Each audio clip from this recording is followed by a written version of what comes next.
welcome to Old Classic Car, and in this collection we are looking at the Morris 1100 and derivatives of. To begin with, 992 SUR. That is a very smart example, pale blue, of the Morris 1100. The ADO16 was the internal design code for this range. This particular car was put on the road in July of 1963. And very smart it is too, a four-door saloon. Next up we have XSF 290K. That is a much later Austin 1300. That one was registered in January of 1972. It's on a very smart set of period cosmic alley wheels as well, this particular car. Got a Bobby Dazzler. That is a very bright arresting paint job on that particular car. Okay, down to the NEC, first of several photographs taken there at the big classic car show held every year. We've got an estate version, the Austin Countryman. There was the Austin Estate, the Countryman, and the Morris Estate, which was the Traveller. And this is the Austin badge version. You can see the wavy grille that the Austins have, and the Morris is much straighter. Much later car here, NDP 460F. That is an Austin 1300. That's got the transverse 1275cc A-series engine under its bonnet, very similar to that found under the bonnet of the later Mini Cooper S's, that kind of thing. And yeah, a very nice four-door car there on the ADO16 club stand. Now we have VML 128G, that's a London registered MG 1300. Very nice. It is two twin carburetors. You can see the transverse engine installation in that particular photo, the bonnet up on that car. Very, very nice car, very rare survivor. Now here's a bit of an oddball that you may not have seen before. This is the Austin Apache. These were built from 71 to 78. There was a Michelotti restyle of the original car, and these were built by Laycor in South Africa. And this example has been imported in more recent years. You can see the boot there at the back. Very rare car indeed.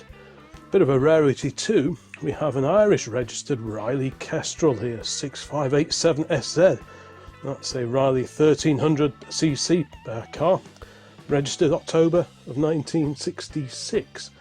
Beauty in beige there, a few goodies for sale on the grass in front of it too. And here, another example of the estate car version, the Austin 1300 Countryman. There was a limited number of vans produced, around 50 or so prototype vans produced based on that same body shell. But as far as I know, they didn't go into series production, and whether any survive or not, I really don't know, but that would have been a great thing to find. Okay, MCH 339K now. This is a very smart, very low mileage Vanden Plas 1300 that my dad ran many years ago. Here it is at the Kestrel Steam Rally. That's my old Volvo alongside it too. This was an automatic VDP 1300, single carburetor, and the manual cars had twin carbs. Okay, back to the Austin 1100. This is a B-Reg 1964 four-door example.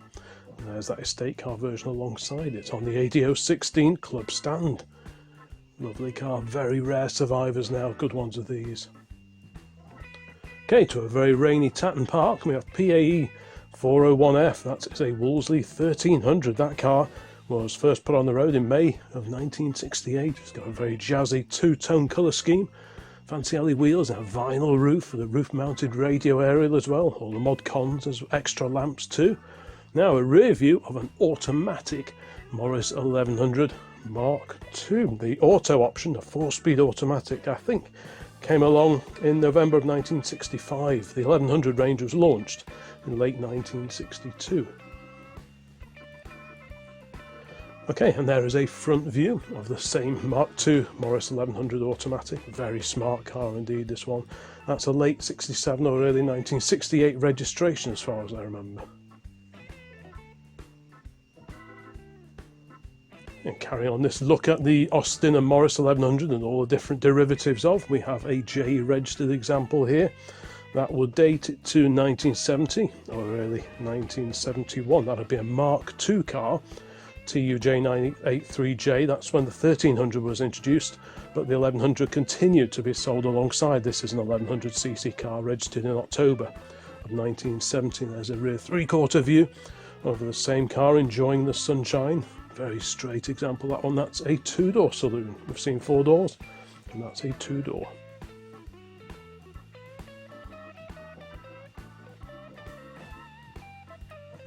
Next up, back to the NEC Classic Car Show and the ADO16 Club stand, and we've got a trio of 1100 base cars there, and in the foreground we've got a 1966 MG 1100, the twin carburettor, the sporty one of the range if you like. It's a four-door, this particular car in black, and very smart it looks too. The head-on view now of MUJ 539F, a Riley Kestrel, that's a 1275cc power car from June 1968. The Riley version was introduced in 1965.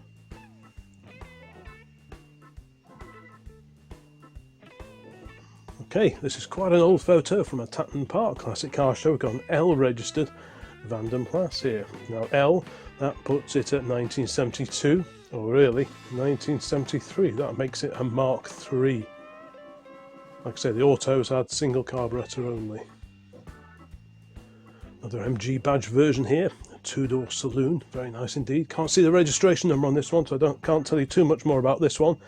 The MG 1100 was introduced in September of '62 and produced all the way through to 1971. Down to the Haynes Motor Museum, we've got a very smart four-door VDP 1300 here. I think the Vanden Plas version was only produced in the four-door format. This is a late '73 or early 1974 car.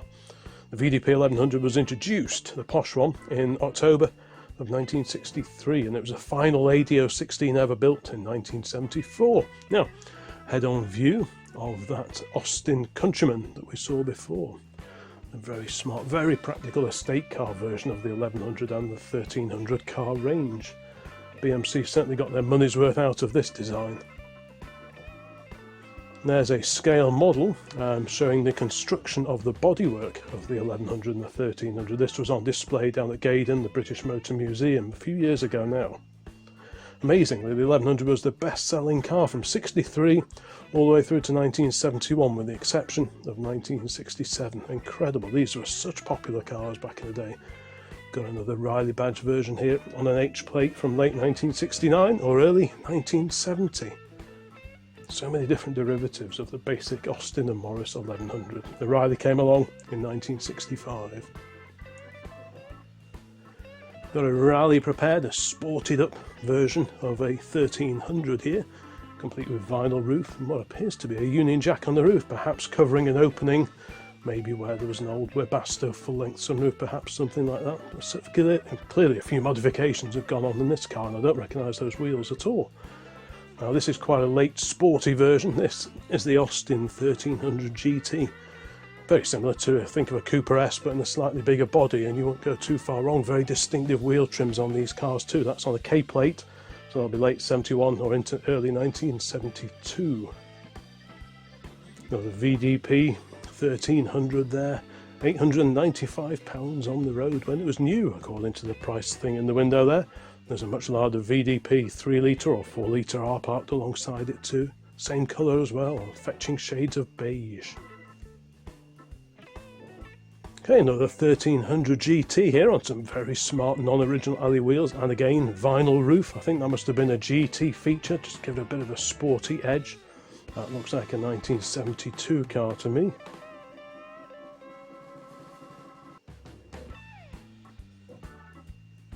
Another stunning example, just like Dad's, a four-door Vanden Plas 1300. What a great looking car that is. Alec Issigonis, of course, was the key designer behind the range of 1100s. The styling was by Pininfarina, but Issigonis was the lead engineer on the actual development of the main car itself. There's a rear three-quarter view of the same car. Very upmarket model. This had the little picnic tables in the back of the front seat, walnut dash, and all the fittings and trimmings. Beautifully turned out little cars. These were very nice indeed. Complete with hydroelastic suspension, which was a feature across all the range, which gave it a great ride as well. Okay, here we are. We've got a 1300 estate here, the Austin Traveller version, and that has got the full-length Webasto roof in this particular car. That's quite a smart example.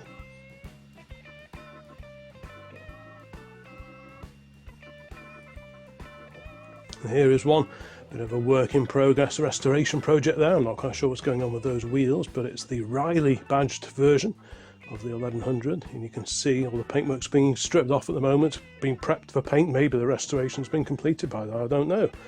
Not too many good ones of these left, and 2.1 million were sold in all originally, which is quite incredible. Now we have a late 1969 VDP 1300 in a mid-brown colour, and this car features in the collection that I did recently, solely featuring brown cars. If you've not seen that yet, go and check that out, because as I point out, you don't really see that many brown cars anymore. Now we have a Morris 1100 here, and this one on a C plate dates to 1965. The Morris was the first version of the 1100 to be launched in August of 1962. The Austin came along in August 1963, so for a year you could only get the Morris badged version. And here we have the Wolseley, one of the more upmarket versions. This is a 1966 car. The Wolseley came along in 1965 and was built up until 1973. Like I said before, the VDP was the last example to be built in 1974. Two photos now that we took in Portugal many years ago. We really didn't expect to stumble across an 1100 sat quietly in the sun outside a little old garage. I'm not quite sure what the story is with this car. I'm not so keen on those wing mirrors, but otherwise, apart from those rear arches, it doesn't look too rusty. And rust, of course, is what killed the majority of these cars after they rotted for England. They were such bad rotters. The floors, the subframes, the subframe mountings, they used to just fall up to pieces within 5, 6, 7 years. You look at magazines from back in the day and people were writing into the letters page complaining about their 1100s and, in fairness, other cars rotting away so quickly.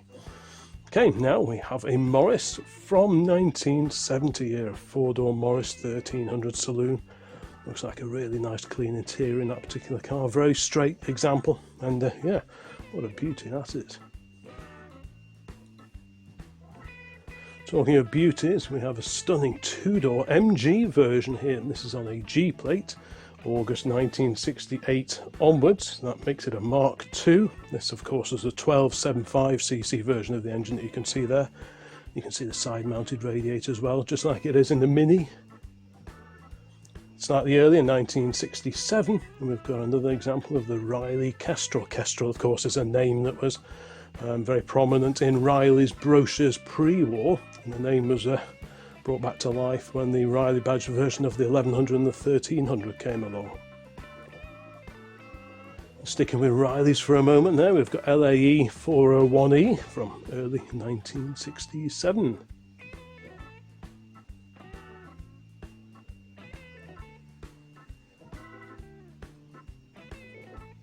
Still quite a few 1100s and 1300s to go. We've got a close-in view now of the front corner of a 1300, complete with those period Dunlop alley wheels. And if you look at this car, you can see where all the seams should be on the front wing and where they join the front panel that wraps around the front there near the indicator repeater.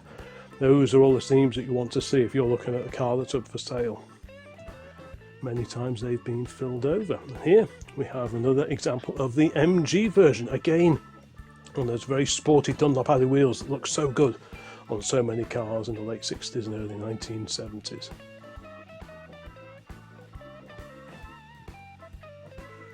Next up, a front-on view of a late 1970 Austin. That would probably be a 1300, I would have thought, SFR 625J. A couple of extra motoring badges on the front there, one for Yorkshire on the left. I can't quite see what the badge on the right is for. Many other classic cars in the background too. Back to the MG, the HJV815E, 1967, early to mid 1967, and again a very sporty little car that was. If you couldn't quite fit in a Mini Cooper, perhaps, if you had a growing family, then this would probably be the car for you. This was taken at the Cholmondeley Castle Classic Car Show quite a while ago now. Is this one still on the road? It's a 1970, probably a 1300 I would have thought. But is this car still on the road? If you know, let me know in the comments, please. It's always interesting to know what's happened to these cars that feature in these photos, because some of these photos go back a long way. And here, a very muddy ex-rally car, 1964 MG 1100. This was at the little car museum down at Bourton-on-the-Water.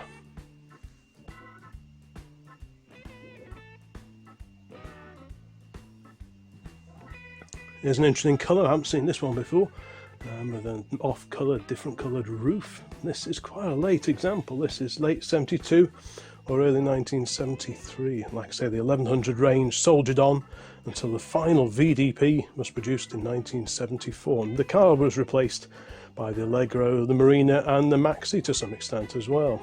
CSK 333F, well, we got 4-door MG 1100. What are those wheels? I don't recognise those wheels at all. I'm sure they're not standard fit, must be period fitment, but what are they? I'm interested to know what they are. This one pops up at local classic car shows from time to time. This is a super clean 1100 from 1964, so that's quite an early example. They were first launched in late 62 and went on a mass sale in 63. Bit of a work in progress, very original looking car here on the ADO16 club stand, Austin badge version of the 1100. You can see again the single carburettor on the standard Austin or Morris 1100. They were sort of the base level spec cars, if you like. The Austins were built at Longbridge and the Morrises and the MGs were built at Cowley. Talking of MGs, we have a G registered example here, late 68 or early 1969. Two-tone, the lower half appears to be painted in grey primer. Looks certainly very similar to grey primer, but if this is a standard particular colour scheme, let me know. A bit later, AOB412K is a late 1971 Austin. Again, you can see plenty of the engine there, and this one's kept in really nice clean condition. It's a 4-door car. And yeah, super clean under the bonnet of that one. Even the underside of the bonnet panel itself is immaculate. Talking of immaculate, we've got a 67 MG here, and this was at Cholmondeley Castle, an event which is coming back this year. This year, 2023, sees the return of the Cholmondeley Castle Classic Car Show, which is something I'm very pleased about indeed. So look out for the video of that a little later in the year. EFL 474K, late 1971 Vanden Plas. Now, how many carburetors can we count there? I think there are 2, which means this is a manual gearbox version, if I've got that right. Like I say, I'm not quite sure. It's something to do with the torque and the characteristics of the automatic gearbox. Now, this is a weird one. SRV5, and this is a 1974 Austin 1300 safety research vehicle. And there's a pop-up frame there. The idea was if you clobbered a pedestrian, they'd fall on the bonnet and that hoop would shoot up and catch the pedestrian so they didn't roll in front of the car and get run over. I don't think it actually went into production though. Okay, to Tatton Park many years ago. This was at least 15 years ago. We've got an orange with a black vinyl roof, 1300 GT, again with those groovy wheel trims.